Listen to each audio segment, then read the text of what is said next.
Hello and welcome to Live Coding Happy Hour. I'm your host, Andrew Barnes, with our merry collection of friends here. And today we are going to do ServiceNow live coding. So this is completely unscripted, somewhat planned, but unscripted live coding development on the Now platform. So let's introduce everyone on the show today. We got a whole party here. We'll start with Brad.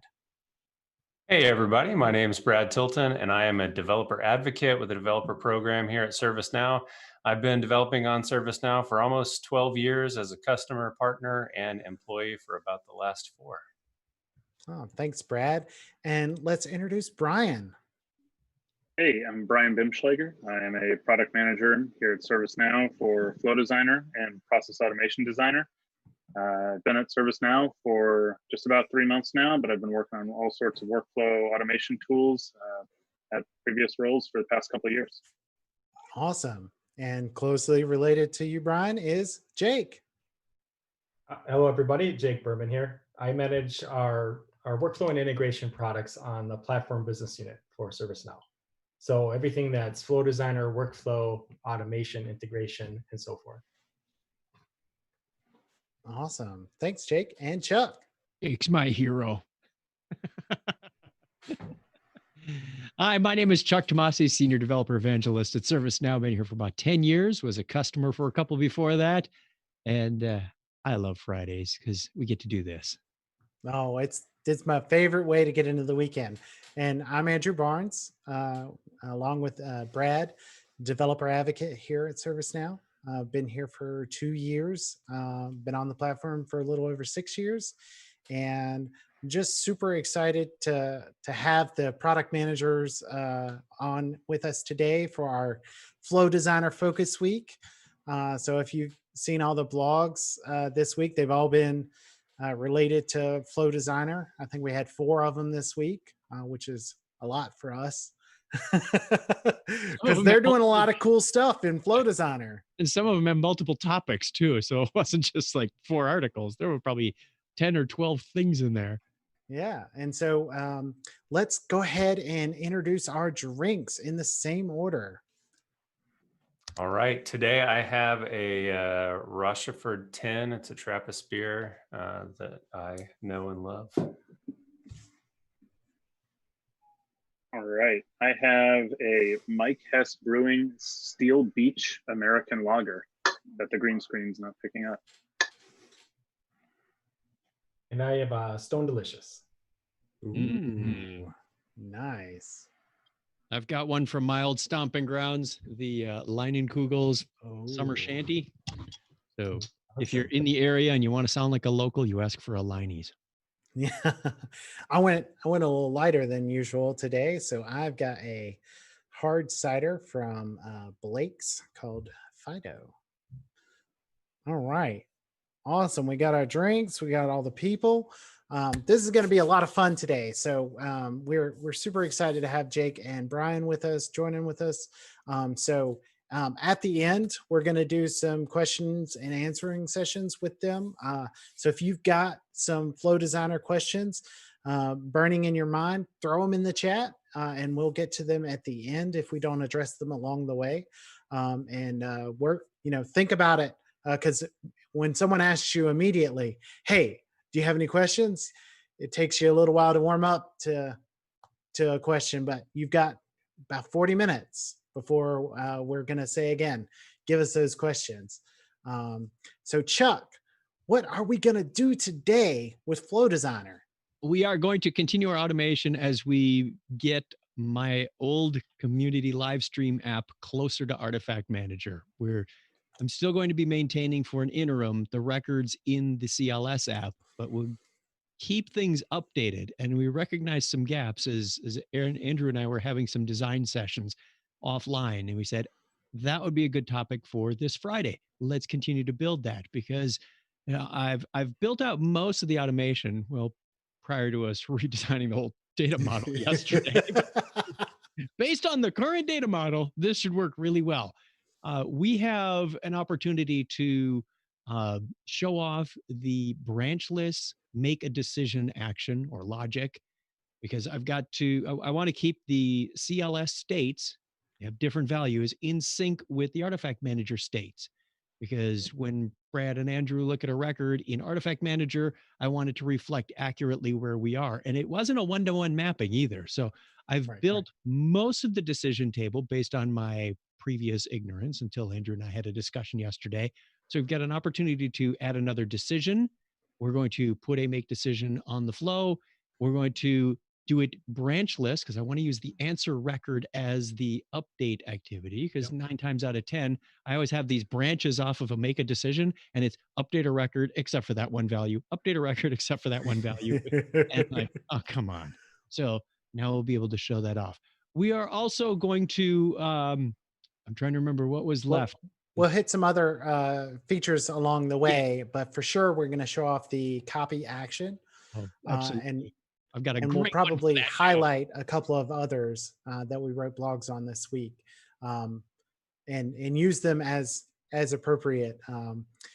Just to catch anyone who didn't watch the previous episode on this, we're merging 2 ServiceNow apps that came from different instances, and we're serving near similar purposes, but were designed and built and maintained by 2 separate people. So we've got them on the same instance now.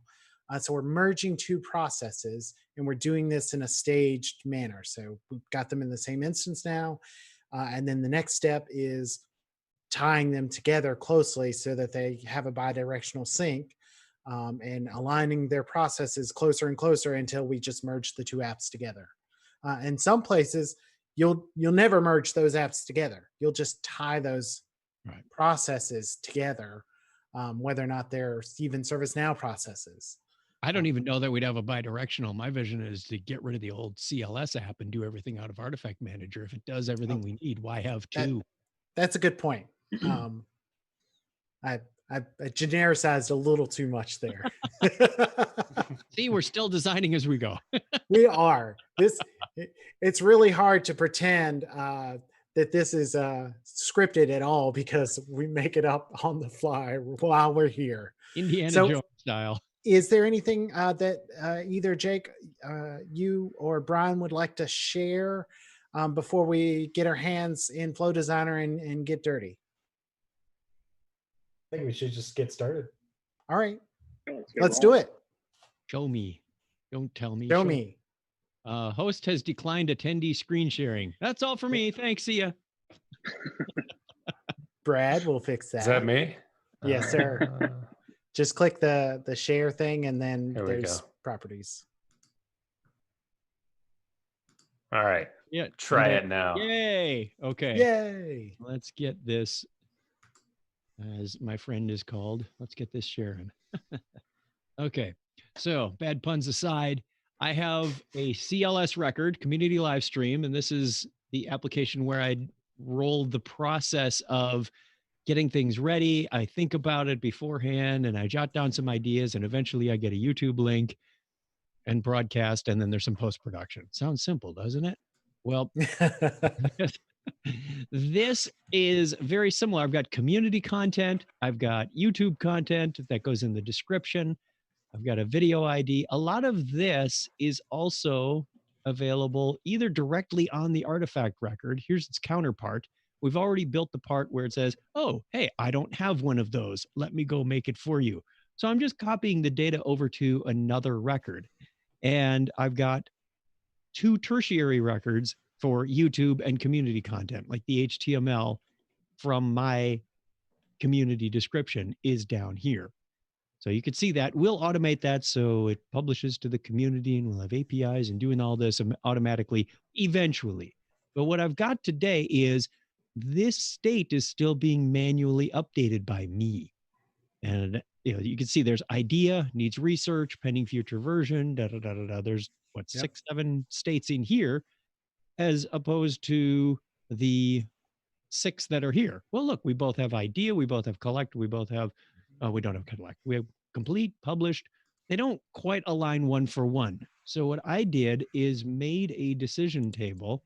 Actually, I started out with something that I had for a completely different purpose. The states up here aligned very closely to the tabs down here. So I made a state rule table that said, oh, if you're in this state, I want you to automatically highlight this tab, client script, scratch pad. It was fun, but it was kind of annoying after a while because I kept wanting to go places that were on the non-selected tab. So I turned that off, but I still have the table. And it dawned on me that I could take I can reuse that. I can reuse that because it's got all the states I need in it. I'm just not going to use the condition. So let me bring this up in Studio. And in my data model tables is my state rule. And it has a number of things, including a new artifact state table that is tied to the choices on the artifact manager table. So I don't have to recreate those states. If I look at my state rule table from my community live stream, this is basically my answer table to my decision table. Here is, ignore the conditions and some of the names, but we have the community state, artifact state, right? Doesn't get much easier than that. And I have 3 that align to work in progress. I'm doing community content. I'm building out the YouTube content. A lot of this stuff is pre-production, and then there's post. But what Andrew enlightened me to is the artifact manager has a state called ready to publish. And the definition of that is you're all ready to go. It's just that the time has not come yet to do live code happy hour at 4:30 Eastern time. It's Thursday afternoon, but we're ready to go. Everything is set up and going. I said, oh, yep. I need that because there's a difference between work in progress and done. There's a median in there. So let's go and quickly update the rule table. So I'm not going to bother with a whole bunch of things except a name. And for us, we have automation that happens on that ready to publish step. So it creates that live stream entry because I'm done with the text, but we haven't actually finished or done the show.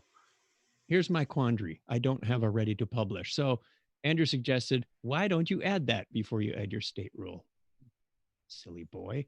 So let me do the, not that one. I want my community live stream episode record that I was just on. And let's go add one. You all have done this in sysadmin class 101. I go to configure choices or show choice list or whatever your favorite is and say ready to publish. I like that you point out that it's definitely a preference because I never use this one. Really? What do you use? I go straight to the dictionary every time. You're hardcore, man. I don't want to deal with a related list if I don't want to. I'll often go to a form designer. I don't like to have to do a label and a value. So I just like, give me the value. Well, part of it depends on where you add it from also, because I've noticed if you look at the show choice list, the way I did it, look, it came out with a capital R. It doesn't always do that. These were added somewhere else and they came out as lowercase. So for consistency. Yeah. And I like to be able to control that, which is why I go to the dictionary so that I can see all of the stuff. And form designer will let you do the same thing is control the value and it'll even pre-populate it, I think, with lowercase. Yeah. So I just like to see the other ones too, so that I align to whatever the format is, like you did here, which was, so if they're numerical, I align to that when I create new entries on the values. We now have a religious battle, ladies and gentlemen. Leaving the spaces in there, you're going to bring some religion in too.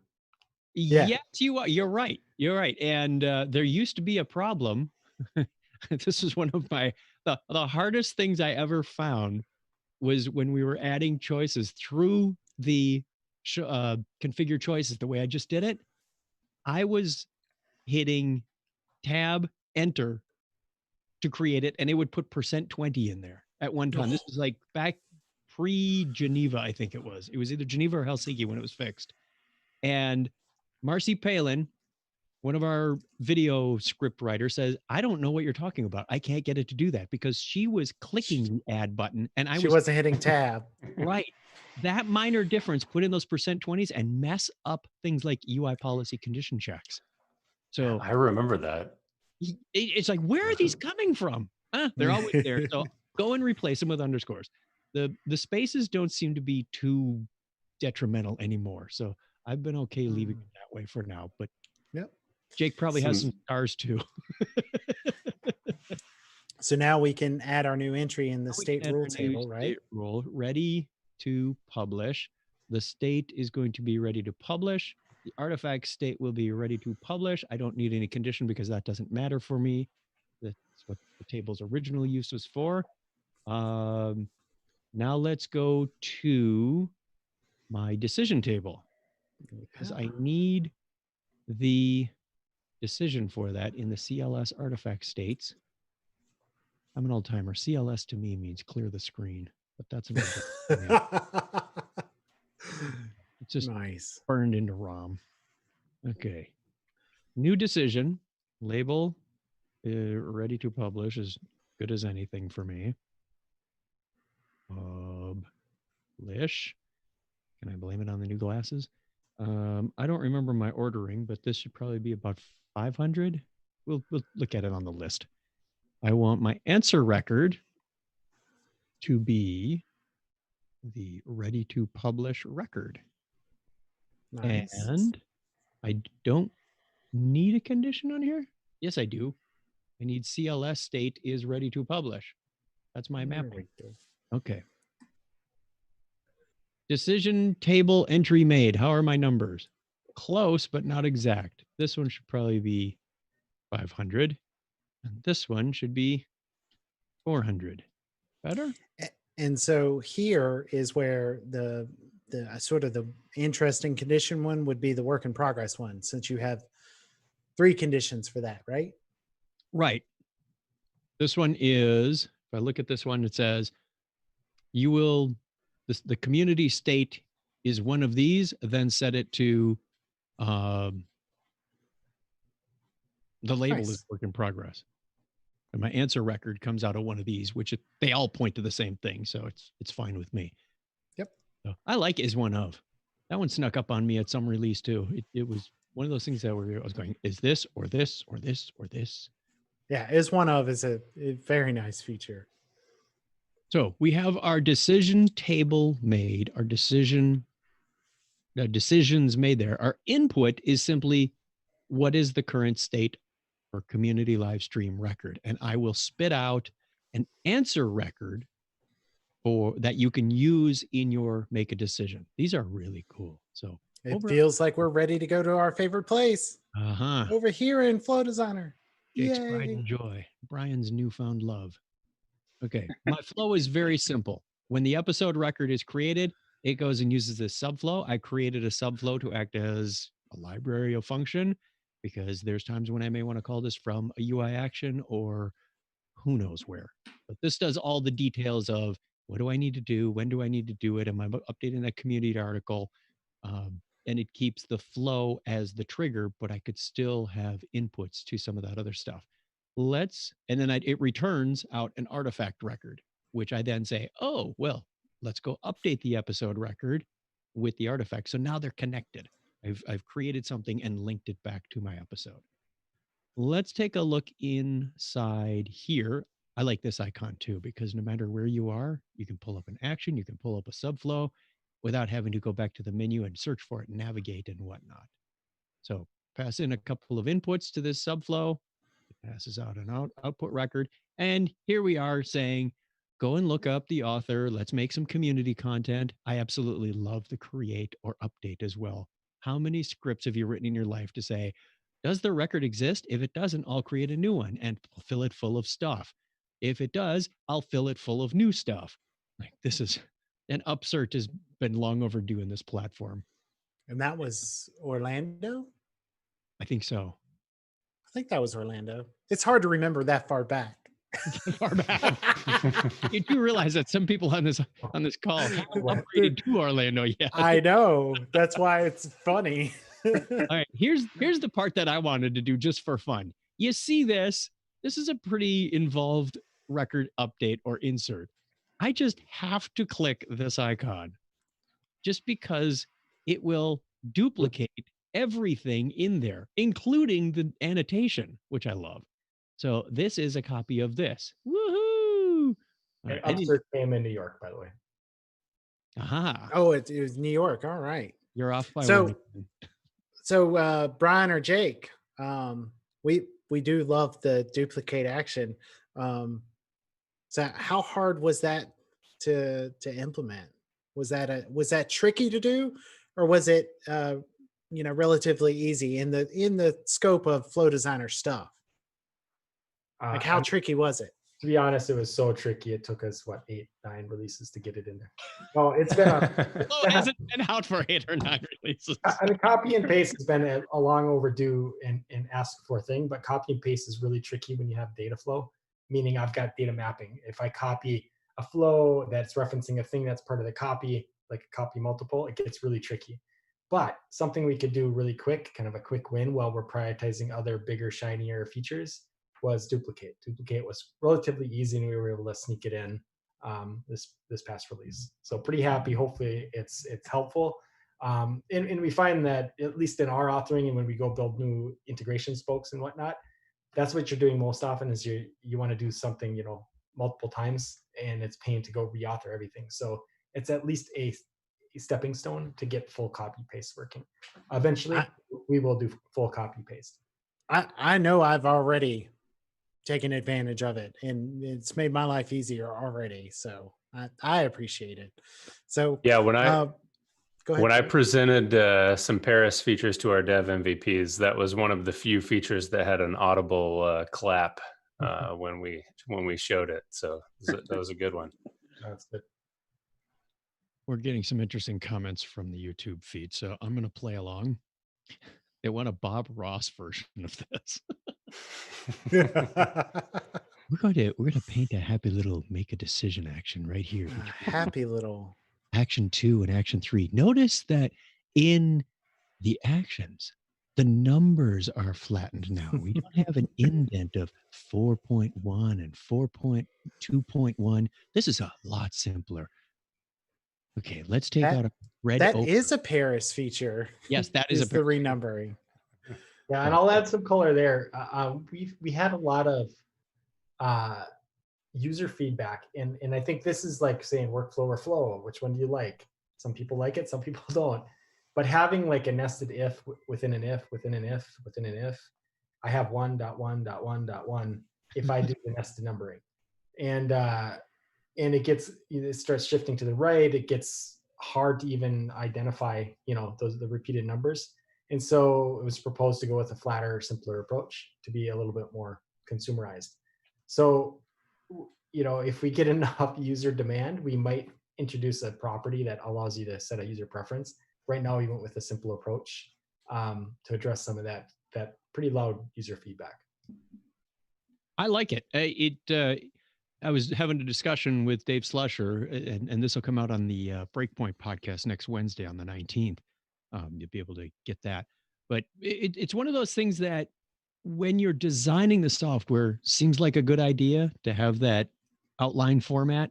But then as you use it, you discover, maybe that wasn't such a good idea. And that's why we have customer feedback, is to let us know and we can adjust. Absolutely. And hilariously, like, I think for me, one tier, it's almost a mix for me. Like one tier in, I kind of like just the 1 dot, like, 4.1.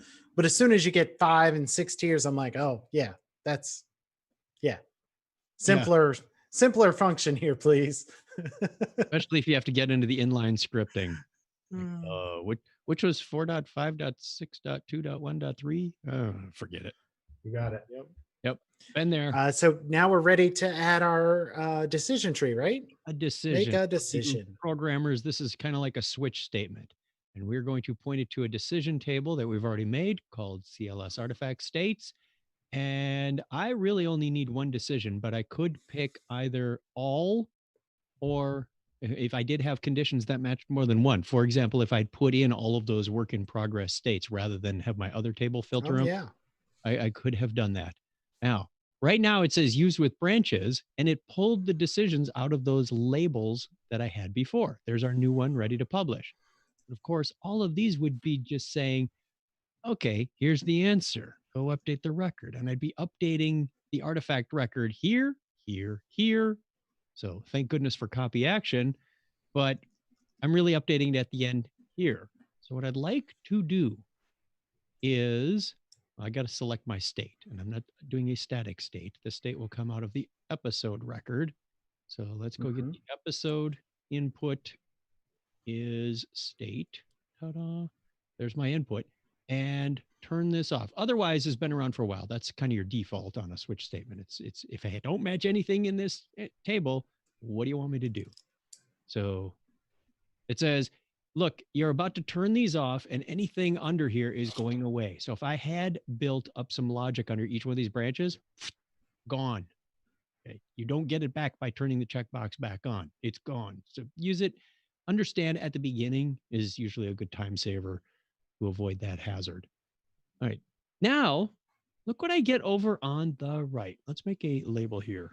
Find the artifact state. I put that in, and my decision doesn't have any branches under it, but it does have the state rule record. These are my answers. That's my answer record with all of its goodness, which I want to use when I go and update the artifact, because down here, I'm going to modify this state field to be my make a decision state rule artifact state. That was tough. Bam. Okay, should we try it? That's some victory right there. I'm gonna take you off script a little. You use decision tables well, but pretty flat use case. I want to highlight a couple things again off script, but we'll try to make it fun. That's simple. That's there is no on script here, Jake. So happily divert us. So make a decision is using decision tables. Decision tables are incredibly powerful. Inside of Flow, you can use it for tree logic, meaning I'm making a decision tree. I want a branch based on the path taken by the answer. That's great when you've got a use case that has select paths, multiple, especially if there's more than one. But when I want to get an answer, when I just want to get a value, that value could be, in the real simple example, might be, give me the parking rate for parking garages, and I have 100,000 parking garages. I don't want to see 100,000 branches. I just want to get the value. What's the rate, parking rate, based on arbitrary inputs. So you followed that more second case where I just want to get an answer, right? Get the state value. So the thing I'm going to take you off script just to highlight another feature that got launched, I think Orlando, I'd have to go back and look, is transform functions. If you go down to where you did your assignment, your creator update artifact, yep. And then you added the artifact state. FX, let's say you had done instead of doing the artifact state, you just took the original state, the input, the CLS state. You could add a transform. If you go down to utilities, and what is that? Yeah. So this is when it's less. So the value of the decision table is, without modifying my flow, without creating an update set of changes, I could add new rules. Right. In my decision table, independent of my flow. I've separated. And you can delegate those if you want to. With the right permissions, you could say, hey, process manager, you're in charge of the decisions. When are we getting to gold status? Or when is it 4% discount? Or that kind of thing. You can say, push that off to them, and you don't have to maintain your flow. But tell me more about this key value map. I've somehow missed that. So this actually came, I think, in Paris. It was an ad. We missed it the first time, but this is name value pairs. So if you click the add button there on the bottom, it gives you simple key value pair matching. So it'll match the source value of, whatever your original state is to your, there you go. So it could be, idea equals community, or, published equals community, or whatever your mapping is. This is a real simple way to do mapping. And it's useful in things like, hey, I have an incident priority and I want a priority 1 actually equals the word high, or priority 2 equals the word medium. But it works great for this use case as well. It's just a simple way when I don't need to decouple the condition logic, the decision table, outside from the logic, when it's just ad hoc key value mapping. This works great. This would be clearly a testable thing that I could do, but do you know offhand, Jake or Brian, when I'm doing this, is this comparing the value I'm sending in or the label I'm sending in? It would be comparing the value. Yeah. So it should be like this. So it's his value in his data pill, Right. and then you put it to the value that you want to store in the new location. Right. That's correct. Okay. Cool. Yeah, that's an excellent case, and I do recall those things. And yeah, key value is Paris, and the transform functions was Orlando. Yep. So these are all 2020 stuff here that we're We looking have at. simple math now. Oh, those I think were there. I was looking for A plus B equals C. Darn it, we'll get there. We'll get there. Nice. Well, thanks. I remember that was one of our first actions custom actions on the show, Chuck. Was oh yeah. You made a simple math action. All right, I have to make sure that I don't have a transform function. No, it would show up, right? I'd have the pill or the icon on there. Okay, I did hit cancel appropriately. Neat. That's why we brought him along, Andrew. Yeah, I love the extra context. Okay, so we saved that. The next one's going to be Brian's, though. And I have an episode record that is currently in. Where's my episode? This one is currently in complete, but the artifact record is published. That's not helping me. Let's move it to something else. Okay. Ready to work. And here, we'll just change it from the list. Ready to publish. And so our expectation. Oh, it's got some rule. It's got some rule. Yeah. You can't change it out of complete. No, I think it's based on what's on the form. It's like, hey, you've got all these things filled out, so therefore you're on. Yeah, I'm gonna have it's to already disable. published and completely incomplete. I think my state is being auto-driven based on the content on the form. So how do I get it out of complete? Hilariously, though, that should have then gone in, unless it did a full abort. If you just do any update, it'll move that artifact to published. Right, but my flow isn't updated yet, so I wanted to test it. So we can still test it. Yeah, we can still test. It'll move it to published, which is fine. Two is me, and we don't have change state values in here, so it's just going to look up. Okay, that's in the flow. Run. Before you click. Okay. Here, I'll go back. What do you want? A new Paris feature right here on the screen with us is run test in background. Yeah. So yes, so you can, when you're executing your tests, especially for those longer running tests that you want to be able to do something else in your session, run test in background. Yeah, very nice. Especially if it takes a while and you want to look at the logs as it's running. Yeah. Like I got 100 records. Like a data stream that takes a while. Kind of handy quality of life right there. And if it gets stuck, you can still cancel it. All right. Oops, wrong tab. I can't get back to my execution. Yeah, you'll have to hit cancel to switch to the. No, I can click it again. It'll just bring up the same thing.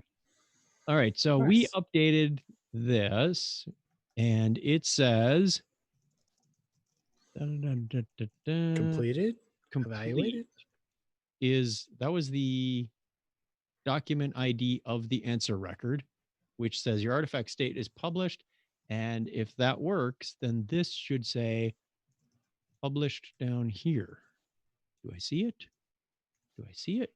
That doesn't tell me anything. State published. Where are you seeing that? Down near the bottom. But Oh, that's still there your it is. record, I think, isn't it? Nope, that's the artifact record. Oh, lovely then. Yeah, because I put the We also abstract have in as kind of a bogus. we also have it open in tab 2, right? We do have it open. Your browser tab. Yes, we do. Oh, look at that. There it The is. Little heartbeat indicator. System modified this value. So I call that a success. Let's publish that monkey. Yay! That's a drink. Cancel, publish, all for one data pill. That was easy. I'm slowly retraining my brain to use flows and subflows over business rules and schedule jobs and all that other stuff. They're definitely muscles we have to trade, right? Mm-hmm. You've been doing it forever. The longer you've been doing it, the harder it is to switch. Right. We did our duplicate action. We got our decision table in the subflow. We don't need to do anything to the flow because it's just going to call the subflow. We got a few minutes. What else did you want to talk about? We've got a few minutes. So we hit a good point in the, we accomplished our goal. I can update my today. annotation. It says, wait for Paris so I can do the branch list, make a decision. See, it's like, we don't need that anymore. I put little to-dos along the way, little stories to myself. That's great. So one thing that we wanted to, that we'll go into more next week when we're doing Integration Hub, but is a Flow Designer feature. Maybe we could just take a second and go look at that. I didn't do any of the prep for it, but what do you want to see? The content rules. So go to your flow, right, and hit the properties for the flow. Yep. So here we've got this run as a system user, and the other choice is run as the initiating user. So whoever's hitting that trigger. And there's some, there's some limitations that existed pre-Paris with that, in that, sometimes system was too much and the user who initiated was not enough, and we needed something between those two things. So I'll briefly describe what I think the feature is, and then I'll let Brian jump in here with a little more framing for it. So we can then downscale a little bit from system to keep it who the user who initiates the session, but also add a role that can accomplish the actions that are inside my flow. So for example, update a record that user can't update themselves, but that's appropriate for a flow that they could initiate to update. Is a really good generic use case that I know of for this. So Brian, why don't you give us a little more color around this? Yeah, I mean, one of the requests that we've been hearing for a while is helping people to just add more permissions around who can do what, to be more granular in terms of letting more people access the content. So that's one of the things that we're doing right here. What is cool about this is when we say run with role, still only the flow authors will have edits, or will have rights to edit and publish that flow. So you can still kind of control who has the ability to create and actually modify the content. And this is really about specifying who can run it. So from an admin perspective, you do get a little bit more control and security of making sure that your flow is not going to have any material changes to it accidentally by somebody. And with that description sort of leads us into that other Paris feature, which is narrowing down what flow authors can see and manage in their flows, right? So if you hit cancel, Chuck. Before we move on, there's been a question asked to me at least a couple of times. Is there any impact to licensing by granting people temporary access in the flow to say, all right, here's your artifact manager admin role. Is there any impact that they should be aware of in terms of costs? Um, n- Not sure I'm not sure exactly the Well, intent behind the if I question. grant So them, ultimately, you're elevating permissions for the execution of Flow. Flow Design is a platform yeah, feature, and there's no cost. Um, let's see. If you were to have let's say you were have like a casual user, right? Not a mhm, fulfiller, somebody with a login but no roles. right. Go run a flow that has elevated privileges. Oh, that's a really interesting question. Because you're I can't, temporarily entitling them with this role. It's not like you're applying it to their sysuser has role record and right? saying there. It won't I be don't counted believe. as a licensed thing in our audit or Well, and that's no different than running a system like with a scheduled job or anything else that might right. happen behind a submitted, Yeah. end user thing. So I'm gonna go on a limb and say no, no, there's no That's been my implication. gut. Yeah, I've been thinking the same thing too, but I haven't gotten a 100% absolute answer on that yet. And I think that the reason for that might be that um, the normal use of it is probably fine, but there's probably ways to abuse it that do violate Like, your contract and get into some licensing implications.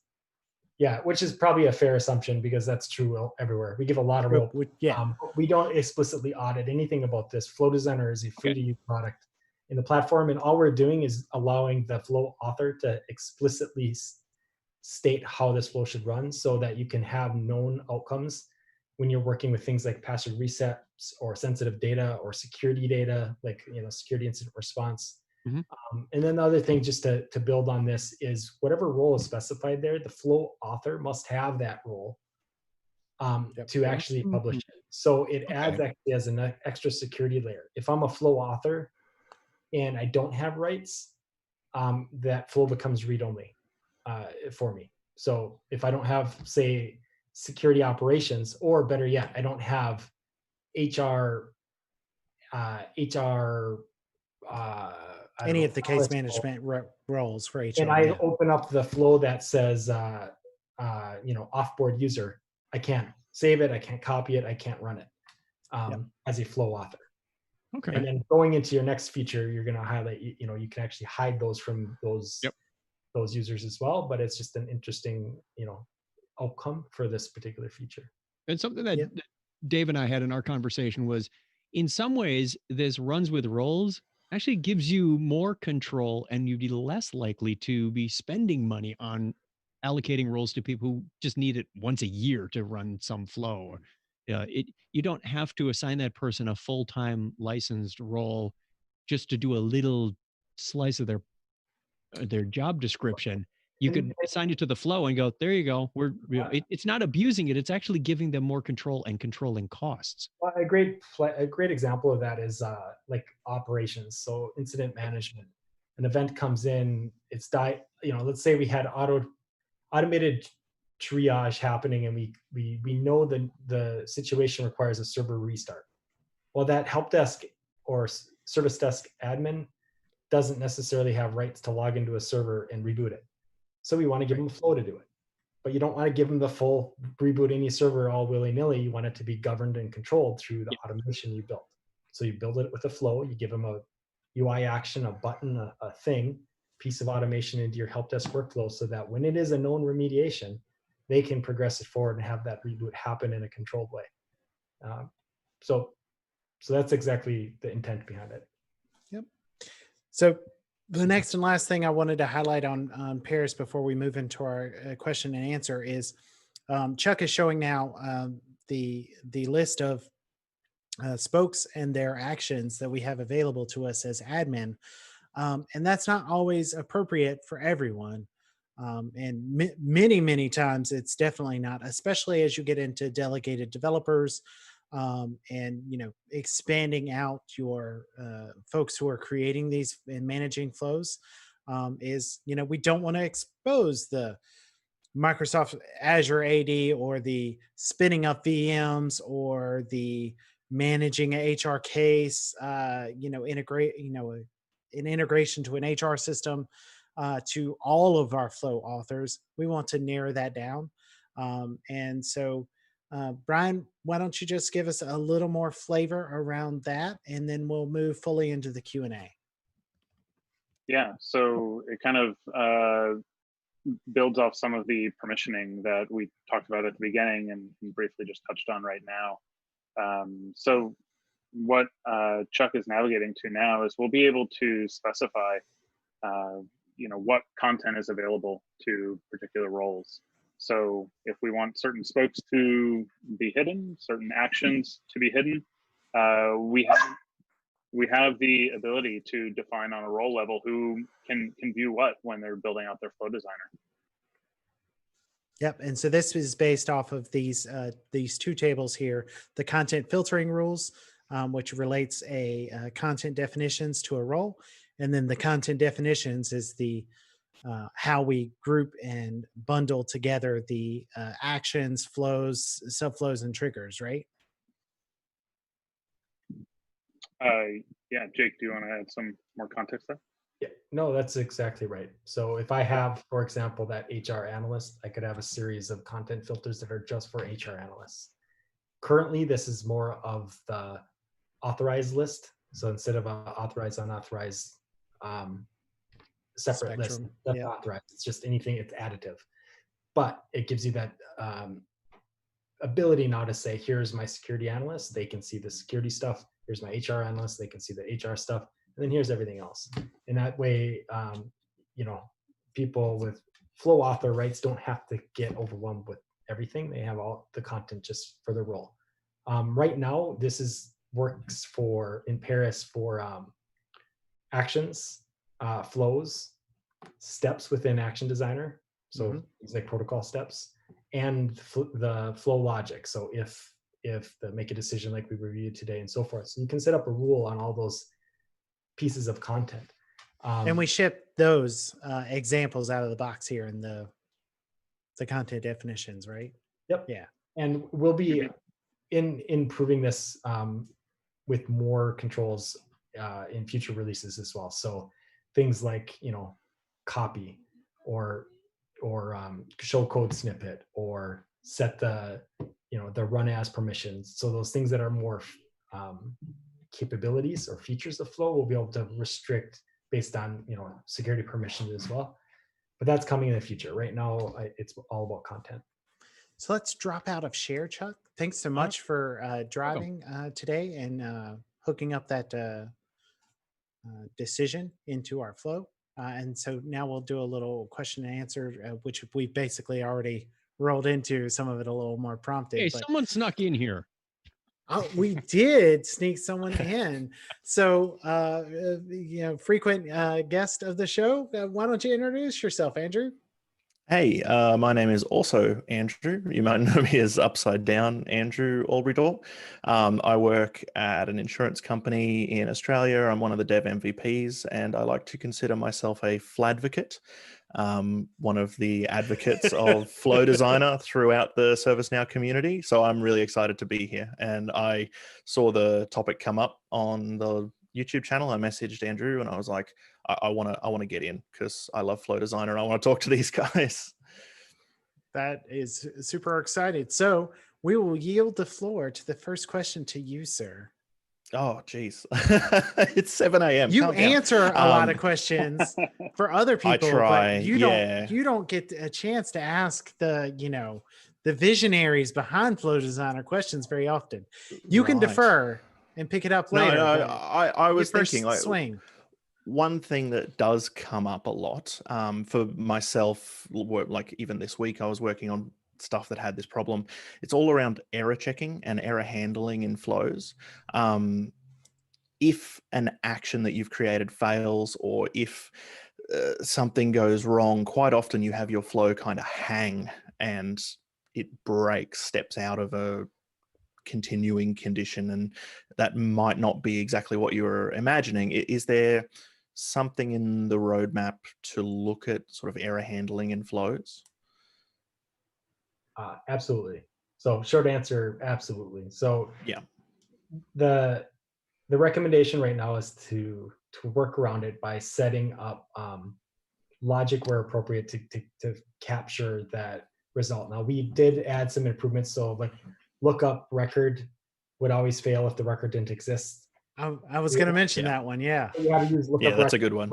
Well, we fixed that, or we improved that. So now you can configure it to say, don't fail, just continue. In which case you could then do like a if this then that, or some sort of switch case depending on the result of that previous step. Same thing with actions. You know, if you have a REST call and it gets a 404 error, return the error state, you know, in an output, so that then the flow can then use that to say if 404, then don't go down the path that would have used that, you know, that standard content result. That obviously only goes so far, and it's kind of a pain. So we are definitely, that's a high priority. Frankly, it's next on our priority list, is to really Awesome. up level what we're doing for error handling. So you'll see that in a couple release timeframe. Great. Yeah, no, that's awesome. So get your questions in the YouTube chat if you have them. You know, we've got a few more minutes with these awesome folks. And I'm looking through to make sure I've caught all the ones right now, but let's tee up another one that you invoked earlier, which is on the copy. You know, when I'm in one of the things that I found myself doing previously was there's sometimes in some fields where I can like copy the data pills and paste them somewhere else, and there's others where I can't. Is that something that you know, we're looking to enhance maybe in the future, so that we could you know, I know we talked a little bit about copying like whole sections, but like there you know, if you got like a long form field and you've got a couple of data pills in there and some text, you can copy that, but like a reference field I can't. Is that something that yeah, obviously don't need to commit to this, but is that something, the kinds of things that might come down the pipe? Yeah, I mean, that's an interesting problem, because think of like a Boolean checkbox. It has a data pill assigned. There's no content. There's can't like highlight and select it. And then, so we're already offering the data panel on the right. We're offering the pill picker to dot walk to it. Would it be helpful to have some sort of thing like a, you know, context menu or something to say, I want to copy this pill into memory, or command drag and it keeps a copy? Okay. Yeah, for me, absolutely. Because frequently I've got, at least how I architect things, I've got a lot of dot walking that I do a lot. So my things are many tiers down, and I'll need the same thing more than once in my flow. I'll And second that. so I've already been there before, and I'm like, oh, but it's a reference and I can't grab that one. One thing that we had thought about, and I guess I really do welcome the feedback, and Brian, you know, tee this up in your backlog. One of the things we've considered is in the pill picker is to show like a recently used. Oh, that would solve it for me. So like as soon as you hit the pill picker, the last thing you picked is right at the top, or right at the top of recently used, so that you just see them in the order you've added them. It's something that's been Thanks, Chuck.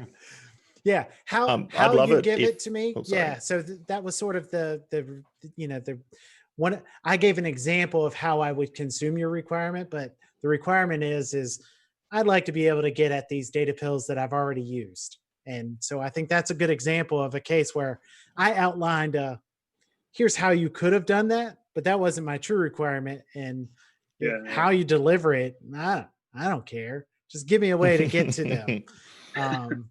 And we as developers do that all the time, right? Someone will come and say, I'd like you to be able to blah, blah, blah. And then we're like, that's not how we should do it. But here's fulfilling your requirement that's behind that prescriptive request. And Brian, maybe you could talk about one of the things coming in the next release about recent. Oh, yeah. Yeah, kind of a sneak peek into what's coming up. we have some updates to the action picker. So when you're looking to add new actions to the canvas, we actually do have recently used coming up. So if there's one action that you use over and over again, or even the example that you showed earlier today, Chuck, if you didn't know about removing branches from a decision table and you're going to use that same action in each branch, well, in an upcoming release, that action would be at the top of recently used to quickly add. That's awesome. So one of the questions I saw was around run and ATF tests via Flow. That exists, Kevin. That was an Orlando feature. So that one does exist. There is a that's packaged as a subflow, I think, is to run an ATF test. Yeah, I think that was which can be local or remote. Yeah, it was part of the CI/CD stuff that came out in Orlando. So I think that's a subflow. Yeah. The other one that gets asked a lot is about flow variables, aka the old workflow scratch pad. Any thoughts there? I'll fill that. So we actually, just due to COVID and some health issues within engineering, it slipped from Paris. So it's definitely going to be here in Quebec. So flow variable, we're calling it scratchpad flow variables, and it's more declarative, right? You can declare your variable type. So yes, you can create a string and call it scratchpad, and it's a string for JSON blobs or other things. But you can also create a complex object, a JSON, a string, an integer, a reference, and declare a variable that is now mutable, meaning I can set it and I can get it. And whatever I set it or get it as is the current value, instead of this passing inputs and outputs, which are immutable. They're point in time referenced for logging purposes and else, and so forth. So that's really exciting. Mutable variables. That is super exciting. It is. Yeah. And I assume that it doesn't matter where in the flow, depending on the depth of the branch or inside of a for each, where you set these values, they're kind of global in sense. They're global for that flow. They're like a friend right across your flow. So the most common use cases is in iterations, in loops, right? Yeah. I want to set an index, and I want to increment that index or concatenate something for each loop so that it just builds.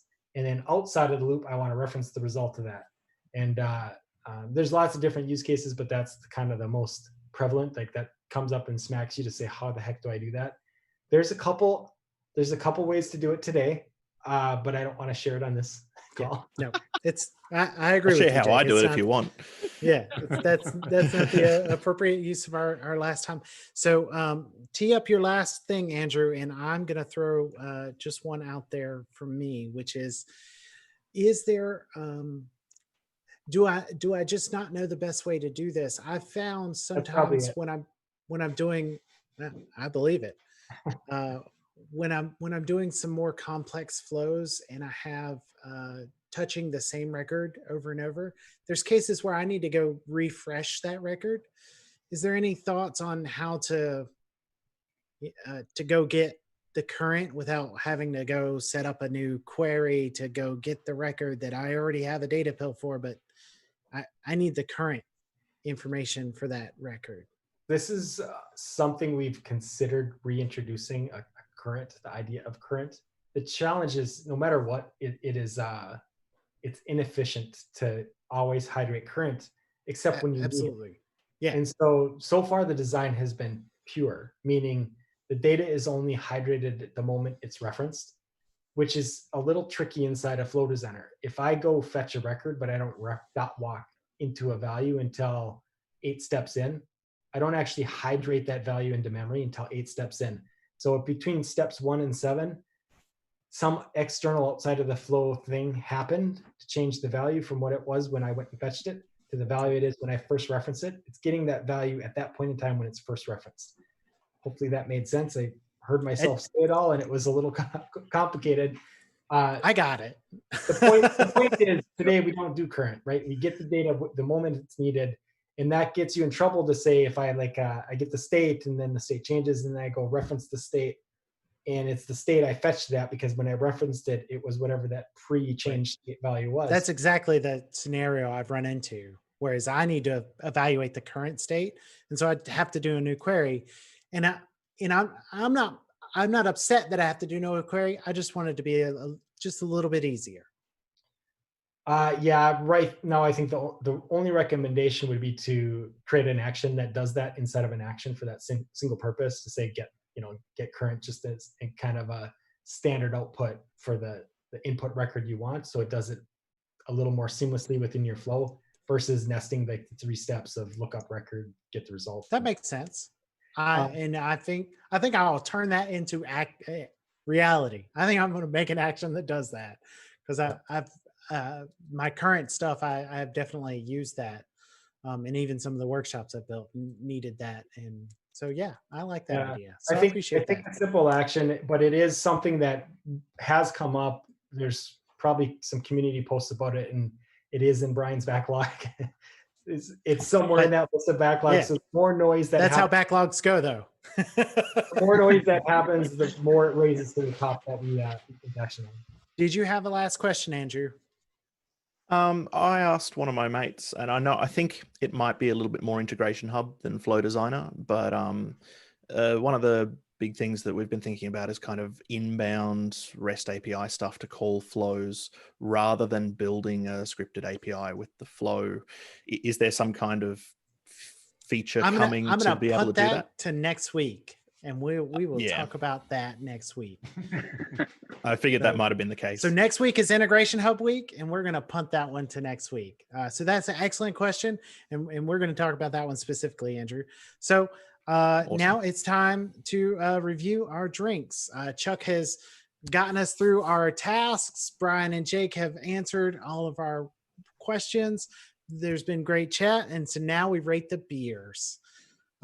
Brad, how was your beer today, sir? All right. So I was told that it is pronounced Roquefort. I've been pronouncing it wrong for a while. I saw that in the chat. Also, it's chat. an excellent beer, and I'm going to give it a 4.75 because we achieved a lot of success. This was really good, and the beer was great. Isn't there a Roquefort cheese too? Yeah, it's spelled differently though. Yeah. Oh, okay. I think it's pronounced different, the cheese, actually. I think that's the only 4.75 I've ever heard you say, Brad. It is 7.5. Must have that quarter point success factor. That's really good. Brian, how was your beverage today, sir? And this is on a 5-point scale with quarters. So cool. Untapped scale if you use that. I had this Steel Beach Mike Hess Brewing, and it's probably right around a 4. I don't know if I need to get into quarter increments. 4's good. But 4 is better than 3 and better than 2 and better than 1. It's not bad, All right. Jake, how was your empty beer? Stone Delicious is empty, and because I have a 16-gallon sitting in the just outside is I would have to give it probably a 4.5. It's nice beer. Nice. Chuck? Finishing. Chuck was thirsty. There's another drop in there. The Liney Summer Shandy. It's summer. It's about 114 here, or about 45 C. So this is going down really nice. I give it a 4.5. Nice. Andrew, what's your tasty beverage of this morning? I finished my coffee well before this started. I've been up since 5:30 with my kid, so I had a coffee, and it was 5 plus as much as you can for caffeine in the morning at 5:30. On Saturday. On Saturday. He likes to always mess with us because international datelines and stuff. Yeah, I'm coming to you from the future. Yeah, he's definitely in the future. So my Blake's hard cider was actually quite excellent. It's a 4.25. So that is a wrap on our Flow Designer week. We'll have more stuff in the future about Flow Designer, of course, but our Paris feature week for Flow Designer, this is a nice bow on the top of it. I really want to thank Jake and Brian for joining us, and all of the folks out there in the community for asking questions. And Andrew, dropping on your early morning Saturday to come and join us. Thank you so much. Any last words from anyone before we say goodbye? Thank you. This Keep was a up lot the of good fun. work. Thanks for having us. Yeah. Sweet. So Chuck, tell us about your podcast real quick. Breakpoint Podcast. You can find it at bit.ly/sn-break-point is where it goes. And from there, you can subscribe on Apple Podcasts, Google Play, Spotify, all the popular podcast directories. It is the ServiceNow Developer Podcast. We've got one whole official episode out right now, an interview with our own Brad Tilton about how to become or how to get started as a ServiceNow developer. The next one, as I hinted at earlier in the show, is coming out on the 19th with a discussion about Flow Designer and Integration Hub with Dave Slusher, whom you may recognize from this show not too long ago. And I have a surprise episode dropping on the 26th. It comes out every other Wednesday, which would make the next one September 2nd. But I've got a special treat for you coming out on the 26th. So subscribe. I Stay love tuned to that, special treats. and, we'll get you that. Looking forward to that. There's a lot of great stuff in the pipeline. A lot of good people to talk to. Very much like this. Open discussion. And I'm going to sneak in some customers and maybe see if I can get some old timers to tell you about the early days at ServiceNow. I think that'd be a fun discussion as well. I think that would be fun. So thank you, everybody. Have a great weekend, and we'll see you next week. It's a lot. All right.